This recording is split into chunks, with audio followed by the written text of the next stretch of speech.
Hello everyone, I'm Vinod Kumar, Faculty of English and Current Affairs. NABARD office attendant short notification is out now. So full notification is going to be released on 2nd October 2024. So release అయిన short notification ప్రకారం ఏంటి అంటే ఓవరాల్గా 108 vacancies ఉన్నాయి. So gross ఎమోల్యుమెంట్స్ per month కంప్లీట్గా ఎంత వస్తుందనంటే 35,000 వస్తుంది. So ఈ ఆఫీస్ అటెండెంట్ అనేది గ్రూప్ సి పోస్ట్ అండి, అంటే క్లర్క్ కంటే కొంచెం తక్కువ అన్నట్టు, అంటే అటెండర్ కానీ లేదా ప్యూన్ కానీ ఆ లెవెల్ జాబ్ అది. సో అందుకే ఏంటనంటే ఇక్కడ ఇది గ్రాడ్యుయేషన్ కంప్లీట్ అయిపోయిన వాళ్ళు దీనికి ఎలిజిబిలిటీ ఉండదు.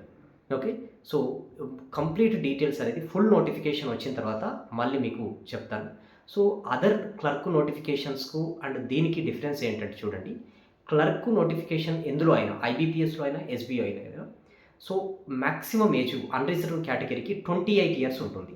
కానీ నాబార్డ్ ఆఫీస్ అటెండెంట్లో ఇది minimum 18 years, maximum 30 years unreserved. అంటే ఓబీసీ వాళ్ళకు +3, అంటే 30 + 3 33 అన్నట్టు. ఎస్సీ ఎస్టీ వాళ్ళకు +5 వస్తుంది. సో దీని గురించి ఫుల్ డీటెయిల్స్ ఫుల్ నోటిఫికేషన్ వచ్చిన తర్వాత మళ్ళీ చెప్తాను. ఓకే, సో ఏదైతే మీరు ప్రిపరేషన్ అయితే కంటిన్యూ చేస్తున్నారో, in case if you have not completed your graduation, so దీన్ని క్రాక్ చేయడం అంత డిఫికల్ట్ ఏం కాదు. బట్ ఇక్కడ వేకెన్సీస్ తక్కువ ఉండడం వల్ల ఓకే కట్ ఆఫ్ కూడా ఇంక్రీజ్ అయ్యే ఛాన్సెస్ ఉంటాయి. But level of difficulty in the paper will be very లో.